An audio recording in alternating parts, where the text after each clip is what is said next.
दर्शक मित्र, यस कार्यक्रमका सभाध्यक्ष महोदय, विशिष्ट अतिथिगण, उपस्थित साहित्य प्रेमी महानुभावहरू, धर्मप्राण व्यक्तित्वहरू, आज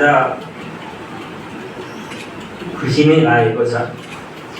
आमा शोक काव्य, आज आमा शोक काव्य हाम्रा कवि टेकनाथ घिमिरे माधव, जो उहाँले चाहिँ धेरै अगाडिदेखि मलाई चिन्नु हुँदो रहेछ।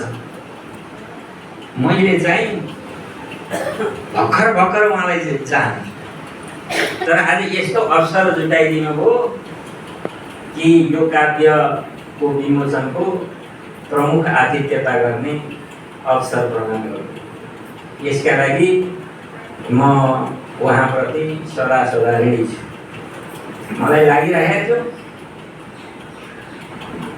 यत्रो कार्यक्रममा म जतिको भुइँ मान्छेले प्रमुख आतिथ्यता गर्न मिल्थेन, तर म त्यसमा फेरि गौरवान्वितै छु, किनभने पक्कै पनि यो योग्यता ममा रहेछ कि भन्ने मैले त्यो पनि गर्न दिएको छु। यसका लागि म लेखकप्रति हार्दिक आभार व्यक्त गर्छु। र यहाँनिर काव्यमा हामीले तस्बिर देखेका छौँ, यो उहाँ हेर्की ममतामयी माता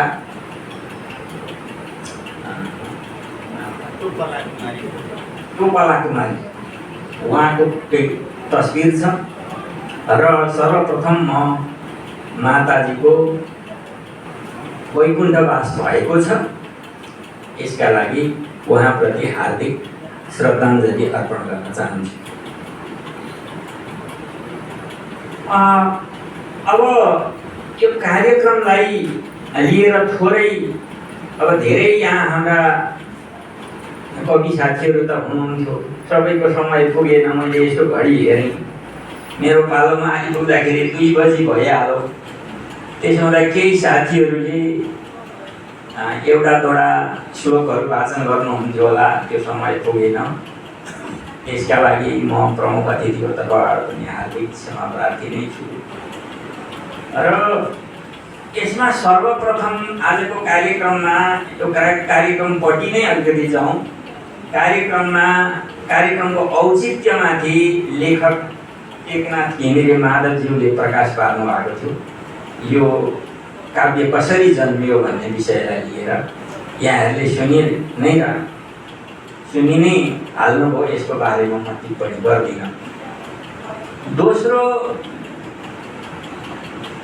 गएर मेरा आदरणीय, म गुरु नै पनि भन्छु, मेरा दाजु, धेरै अगाडिदेखि उहाँसँग चाहिँ मेरो सामिप्यता, दिवाकर घिमिरे,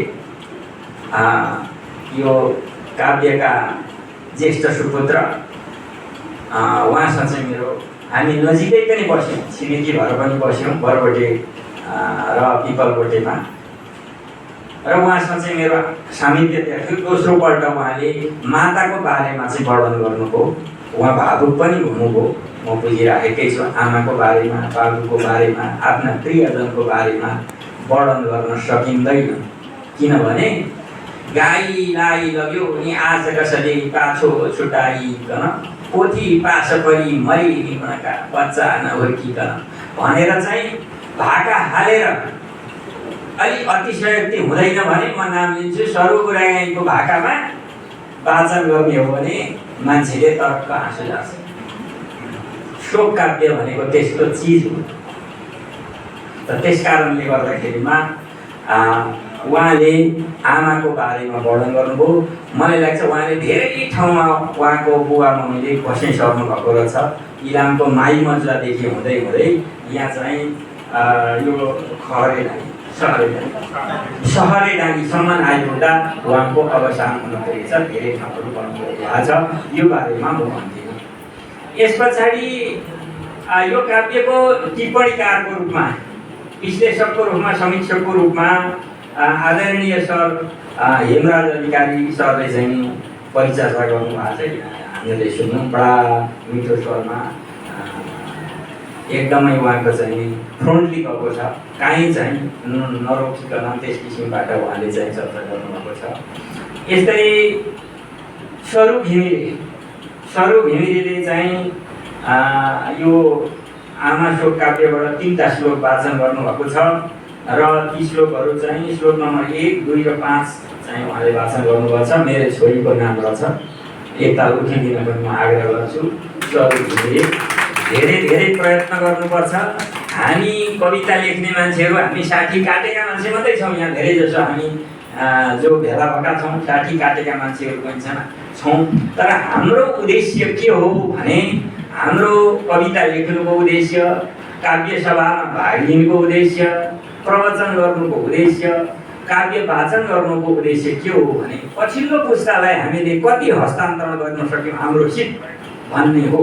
त्यसो भएको हुनाले आजको कार्यक्रममा मैले यहाँको पछिल्लो पुस्ताको आकर्षकको रूपमा स्वरूप घिमिरेलाई लिएको छु र यहाँले वाचन गर्ने कलालाई अलिक तिखार गर्नुहोला, अभ्यास गर्नुहोला। दिनको 1 पल्ट 2 पल्ट खाली रहेको समयमा वाचन गरिरहनु होला, एउटा मेरो सुझाव। दोस्रो कुरो चाहिँ यहाँले कविता पनि लेख्न सक्नुहुन्छ। जसले वाचन गर्न सक्छ त्यसले कविता लेख्छ। यो कुरो हाम्रो आदरणीय गुरु यहाँ हुनुहुन्छ हरिप्रसाद रिमाल, उहाँलाई पनि अनुरोध छ। उहाँ नजिकै हुनुहुन्छ, सम्पर्क राखेर काम गर्न सकिन्छ। अथवा तपाईँलाई गाह्रो हुन्छ भने जीवनहरी शर्मा युट्युब च्यानलमा त्यहाँ चाहिँ कविता कसरी लेखिन्छ भनेर 15-16वटा छन्दका चाहिँ त्यहाँ कक्षाहरू मैले सञ्चालन गरेको छु। धेरै अगाडि सञ्चालन गरेको हुँदा अहिले अलिअलि सुधार गरौँ जस्तो छ त्यहाँ। तर के छ भने अब त्यो च्यानल सफा गर्न मिल्दो रहेछ, किनभने म त्यतिखेर अलिक काँचो रहेछु क्या, निकै अगाडि 66 सालतिरको कुरा हो त्यो। यसदेखि पछाडि भास्कर घिमिरे सरले शुभकामना मन्तव्य व्यक्त गर्नुभएको छ। यस्तै खगेन्द्र प्रसाद दाहाल सरले 86, 87 र 88 नम्बरका श्लोकहरू चाहिँ वाचन गर्नुभएको छ। म त खगेन्द्र सरको चाहिँ स्वरलाई चाहिँ लोभ लाग्छ क्या, मेरो चाहिँ त्यस्तो स्वर छैन। म लेख्न मात्रै जान्दै, यो वास्तवमा म आज बोल्न पनि जान्दैछु। हामी लेखकहरूले बोल्न जान्दैनौँ, बोल्ने हाम्रो कला छैन। बोल्न जान्ने त हाम्रा चाहिँ अस्तिका चाहिँ राजनेताहरू हुनुहुन्थ्यो, पुरा मिठो भाषा बोल्दै हुन्थ्यो। तर हामी बोल्नु जान्दैनौँ, हामी त लेख्न मात्रै जान्ने मान्छे हो। त्यस कारणले उहाँले 86, 87 र 88 श्लोक वाचन गर्नुभएको छ। यसै सन्दर्भमा थोरै उहाँको उहाँसँग व्यक्तिगत कुरा पनि गर्न चाहन्छु। हिजो मलाई उहाँले पनि चाहिँ 2-3 खेप निम्तो गर्नुभयो। उहाँको पनि शोक काव्यको चाहिँ विमोचन कार्यक्रम थियो, म हिजो आउन सकेँ। यसका लागि खगेन्द्र सरलाई क्षमा प्रार्थी छु। उहाँको घरमा पनि मैले पुग्नु पर्थ्यो, घरैमा पनि थियो। सङ्घ संस्था पुगिन्छ तर घरमा पुग्न गाह्रो हुन्थ्यो। यसका लागि मैले लिएको छु भित्र, तर बाहिर म हिजो आउन सकिनँ। यसका लागि यहाँप्रति क्षमा याचना गर्छु। यसपछि अम्बिका रिजालले शुभकामना व्यक्त गर्नुभएको थियो। अनि कवि दुर्गाप्रसाद सिग्देल सरले 91, 92 र 93 श्लोकहरू यही काव्यका 3टा श्लोकहरू वाचन गर्नुभएको थियो। उहाँ चाहिँ हेर्दाखेरि 60 वर्षको हुनुहुन्छ तर 80 काटेको मेरो बडा अनन्य मित्र हुनुहुन्छ दुर्गाप्रसाद सिग्देल सर। बडा मिठो अत्यन्तै सुने लाक्षणिक व्यञ्जनाले युक्त भएका कविताहरू लेख्न माहिर हुनुहुन्छ। हाम्रो दुर्गाप्रसाद सिग्देल सर, म दाजु भन्छु। यस पछाडि गोपाल सापकोटा सर, गोपाल सापकोटाको सरकैमा निक्लेर अघि बाटो खासै देखाएको थिएन। अघि यहाँ बुद्धभूषण भाइले भन्दै हुनुहुन्थ्यो यहाँ चाहिँ पहिलोचोटि आउने पनि हुनुहुन्छ होला भनेर। साँच्चै म पनि पहिलोचोटि नै आउने मान्छे, पहिलोचोटि आएर प्रमुख अतिथि नै भइएछ। यो अवसर पनि मिल्यो। यसका लागि बुद्धभूषण भाइलाई, आयोजक सबैलाई चाहिँ मैले चाहिँ धन्यवाद दिएकै छु। र उहाँले पनि शुभकामना व्यक्त गर्नुभएको छ र यो काव्यकारका उहाँ नातेदार पनि हुनुहुन्छ।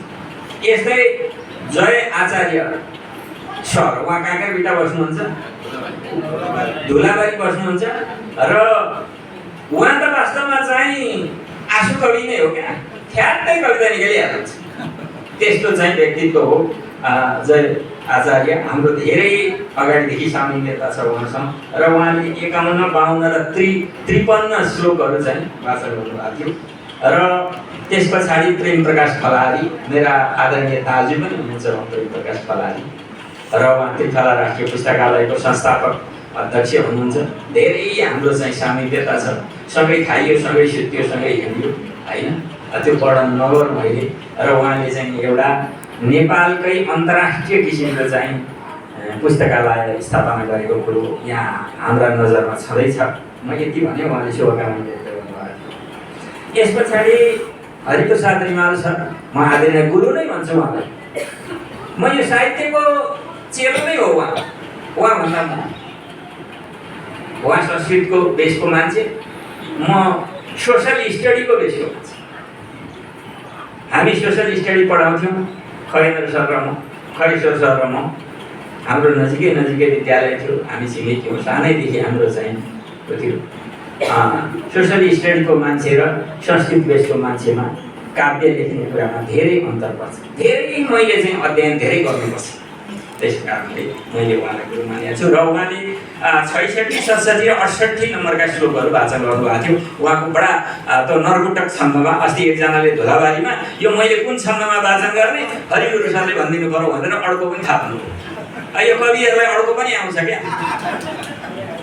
अब त्यो मान्छेको अड्को फुकाउन लाग्नु दिमाग खर्च गर्नु कि अर्कातिर गर्नु बडा अप्ठ्यारो पनि छ।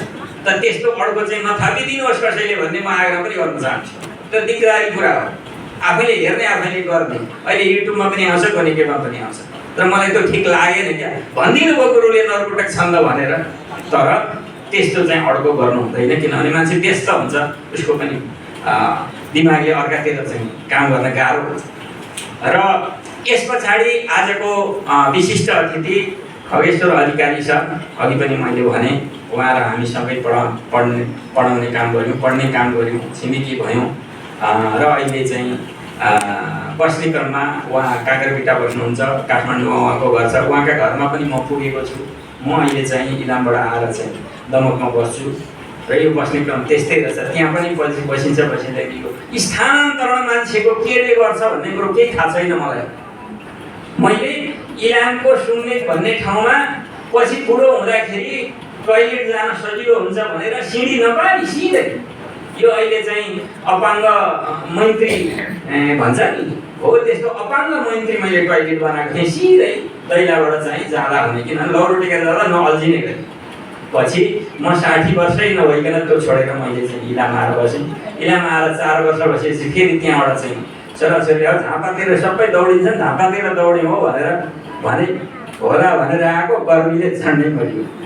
अहिले चाहिँ गर्मी अलिक भएको छैन, अहिले चाहिँ शीतल भइसकेको चाहिँ अब यो झापा पनि छोडिन्छ कि बसिन्छ त्यो चाहिँ छैन। र यसरी चाहिँ खगेश्वर सरले चाहिँ भन्नुभएको थियो। र धेरै समय म यहाँहरूको लिन्न, किनभने मलाई अहिले यो कवि भएपछि के हुन्छ, कविताको चुड्को आइहाल्छ।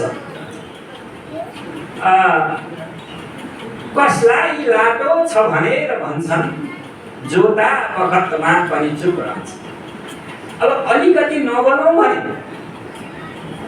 यो प्रमुख अतिथि भएको अरे कति केही नै बोलेर ढङ्ग नरङ्गको रहेछ भन्दैला, त्यो पनि बस्नु पर्यो। अब बढी बोलेर यहाँहरूको समय मैले खर्च गरौँ न त भनौँ भने यस्तो चाहिँ कविले यसरी लेख्नु भएको छ, समयलाई यति चाहिँ महत्त्व दिनुभएको छ कि अलिकति पनि ढिलो भो भने छोड्छ गाडी, अलिकति पनि ढिलो भो भने मर्छ रोगी, अलिकति पनि बेला नष्ट गर्नु हुँदैन, पछि त यो त कसै गरी पाइने चिज हो। बेला र समय भनेको यस्तो महत्त्वको कुरा हो कि तपाईँ अलिकति ढिलो गर्नु बस जाइहाल्छ, फेरि पर्खेर आउँदैन होइन। भनेपछि यहाँहरूको यस्तो अमूल्य समयलाई मैले धेरै लिएँ भने यो पनि अपराधै हुन्छ। त्यही त्यो बिचमा अब लाटो हुनुबाट बच्नु पनि छ, समयलाई बचाउनु पनि छ। त्यसो भएको हुनाले मैले धेरै बोल्ने जमको गर्दिनँ।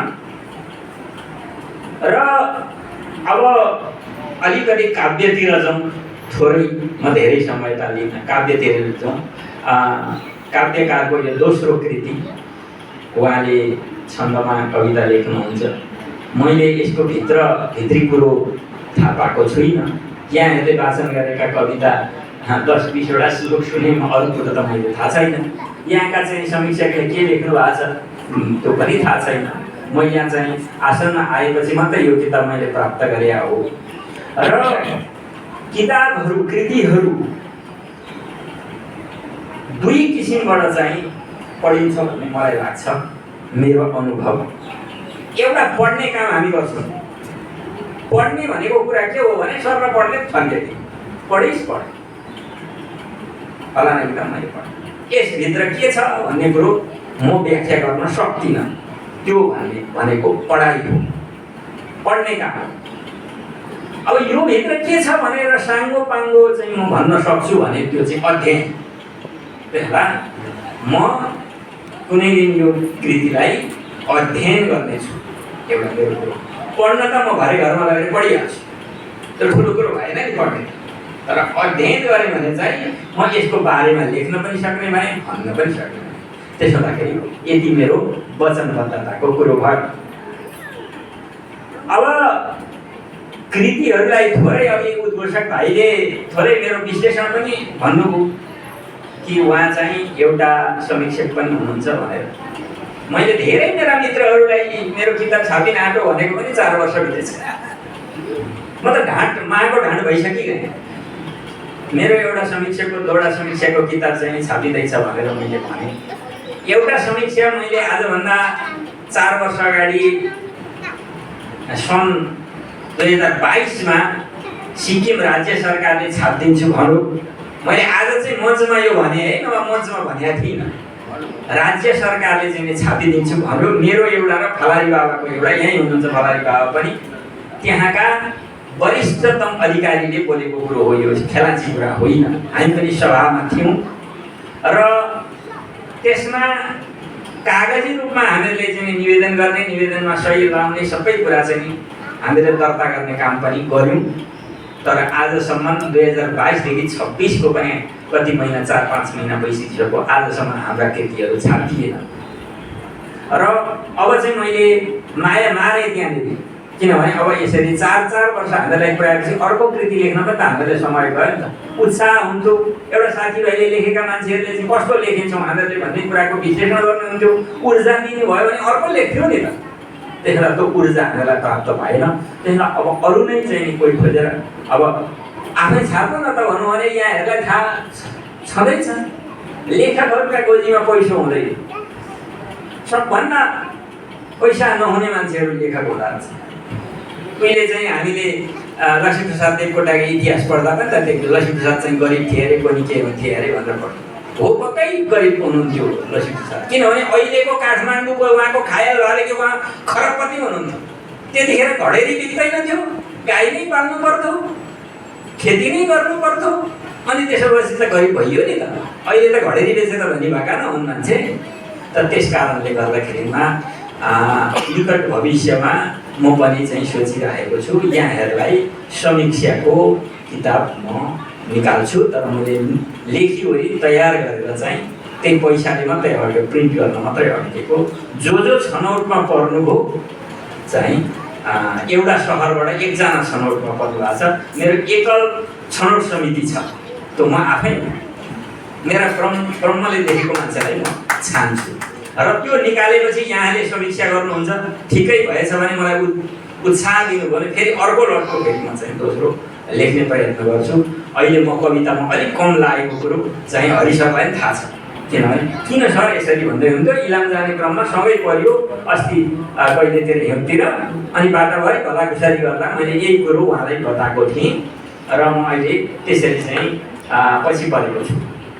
अब साहित्यको सन्दर्भमा थोरै चाहिँ मेरै घर परिवारको कुरा गर्न पनि मन लाग्यो। यहाँहरूलाई सबैलाई चिनाजाना छैन होला, यो ठाउँमा म नयाँ पहिलोपल्ट आएको, अलिकति म पाइन्ट पो हुन्छ कि भन्ने पनि लाग्छ कहिलेकाहीँ। फेरि मलाई आफूले प्रशंसा गर्न कहिल्यै पनि मन लाग्दैन। त्योबाट चाहिँ म विमुख हुन चाहन्छु, यहाँहरूलाई थोरै भन्न चाहन्छु। यहाँहरूले सरुगुराको रामायण सुन्नु भएकै होला, रामायण वाचन गर्ने सरुगुरा गाई ती मेरी जेठी छोरी हो। र म लेख्ने मात्रै काम गर्छु, स्वर जति उनैलाई दिएको छु। उनको स्वर अहिले सबैले मन पराउँछ। अहिले बिरामी भएर अलि जाति भएको अवस्था र उनले अहिले नयाँ कुनै कविताहरू गीतहरू गाउँदिनन्। एउटा कविता त हरिप्रसाद रिमाल सरको पनि उल्लेख गरिदिएकी छन् सुरु, त्यो छँदैछ उहाँका युट्युब च्यानलमा। र धेरै साथीहरूले अनुरोध गर्नुहुन्छ तर त्यो अहिले बिरामीका कारणले गर्न सक्दिनन्, यसका लागि क्षमा प्रार्थी छु। रिता पोखरेल यहाँले सुन्नुभएको छ, कवि हो, म जस्तै कविता लेख्छन् तर किताब चाहिँ किन छपाउँदैनन् मेरी छोरीले, त मलाई थाहा छैन, पैसा पनि निकै कमाउँछन् त्यतिखेर। ज्वाइँ पनि मालिका सर हुनुहुन्छ, ऊ पनि चाहिँ गाउँपालिकाको अधिकृतै हो। किताब छाप भनेर अनुरोध गर्दा किताब छाप्न चाहिँ मन गर्दैनन्, कविता चाहिँ राम्रै लेख्छन् ती पनि। र मेरै घरपति पनि वाचन चाहिँ गर्छन् कहिलेकाहीँ, फेसबुकतिर हाले यहाँहरूले हेर्नुभयो होला, रेणुका पोखरेल। र यसरी हामी समग्रमा एउटै परिवारका मान्छेहरू, एउटै घर परिवारका मान्छे नेपाली साहित्य सेवामा 7 जना मान्छे लागेका छौँ। 7 जना। सम्भवतः नेपालमा नेपालीहरूको एउटै घरबाट 7 जना लाग्ने कमाइ होला भन्ने मेरो ठम्याइ छ। यो यहाँहरूले लेख्ने कुरा हो, मैले भन्नेमा सुनाउने मात्रै हो, जानकारी मात्रै दिने हो, लेख्ने यहाँले हो। मेरा घरमा 7 जना छ भनेर मैले लेख्न दिँदैन। त्यस कारणले यदि मैले परिवारको घरको बारेमा भने। र अहिलेसम्ममा मैले सम्पादित 4 कृति र मेरा आफ्ना 7वटा कृति मैले चाहिँ प्रकाशित गरिसकेका छु। त्यसमा धेरै जसो काव्यहरू छन् र पछिल्लो चाहिँ मेरो इलामको सप्तसरोवर काव्य मैले निकालेँ। तर मैले त्यो भाग्य भनौँ कि म खुसी पनि छुइनँ त्यो काव्य निकालेर, के खुसी पनि छैन, किनभने मैले त्यत्रो काम गरेँ। इलाम जिल्ला सिंहै छ यहाँहरूका हातमा, मैले कतिका दिएँ, किनभने त्यो धेरै जसो मैले इलामकालाई मात्रै दिएँ। त्यो इलामसँग सम्बन्ध राख्ने भएको कारणले चाहिँ महाकाव्यभन्दा ठुलो छ, तर मैले महाकाव्य भनिनँ, किनभने महाकाव्यको फर्मेटभित्र त छैन। त त्यस कारणले किन म खुसी छु, किन खुसी छु भने थोरै 2 शब्द बोल्छु। एउटा त त्यत्रो लेख्न मैले सकेँ, त्यहाँका प्राकृतिक कुरादेखि लिएर सारा कुराहरू, कवि कलाकार, त्यहाँका लेखक अग्रज सबै कुरा चाहिँ त्यहाँनिर छ। र मैले त्यो किताब इलामी जनतालाई दिएँ। तर त्यो किताब विमोचन जब भयो म त्यहाँबाट बसेँ, त्यो चाहिँ दुर्भाग्य हो। त्यो किताबले बसेर आएको हो कि मेरा बुद्धिले हो त्यो मलाई थाहा छैन। तर यस कारणले मेरो पछिल्लो कृति त्यो छ। र अब निकट भविष्यमा समीक्षाका किताबहरू लिएर हामी वाचा गर्दै, अब धेरै कुरा म भन्दिनँ। अब यो कृतिलाई म आफ्नै घरमा लगेर अध्ययन गर्ने म आश्वासन दिँदै यो कार्यक्रममा प्रमुख अतिथिको जिम्मेवारी दिएर मलाई यो अवसर दिनुभएकोमा आयोजक, सम्पूर्ण आयोजक मित्रहरू र विशेष गरिकन यो काव्यका सर्जक टेकनाथ घिमिरे माधव सरप्रति हार्दिक आभार, धन्यवाद, बधाई ज्ञापन गर्दै म मेरा 2 शब्द अन्त्य गर्छु। हवस्, धन्यवाद, नमस्कार।